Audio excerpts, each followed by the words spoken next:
Paano na organic na lumalago ang account mo bilang content creator? Kung gusto mong lumaki ang account mo nang hindi umaasa sa swerte o puro ads, pakinggan mo ito.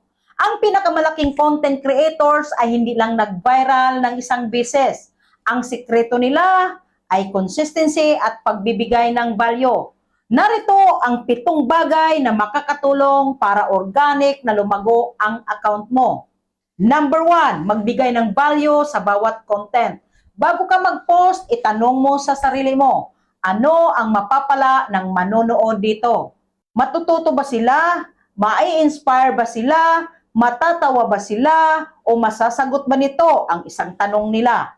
Kapag may malinaw na value ang content mo, mas malaki ang posibilidad na panoorin, i-share o balikan ito. Number 2, maging consistent. Hindi kailangan ng perpektong video.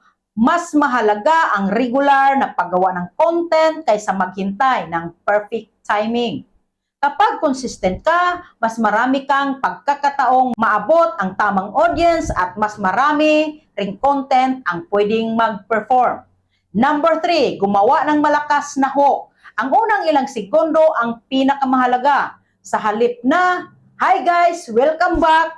subukan ang ganitong intro. Kung content creator ka, huwag mong gawin ang pagkakamaling ito. Ganyan ang intro. Kapag nakuha mo agad ang atensyon ng tao, mas malaki ang chance panoorin nila ang buong video.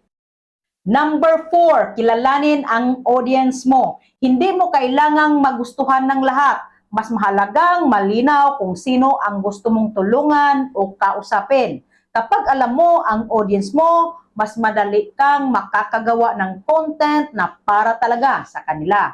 And number 5, makipag-engage sa community. Huwag lang mag-upload at umalis. Dapat huwag mong iwan muna agad yung post mo. Mag-reply sa comments, sagutin ang mga tanong, makipag-usap ng maayos sa audience. Ang social media ay hindi lang broadcast, komunikasyon din ito. And number 6, pagandahin ang quality ng content.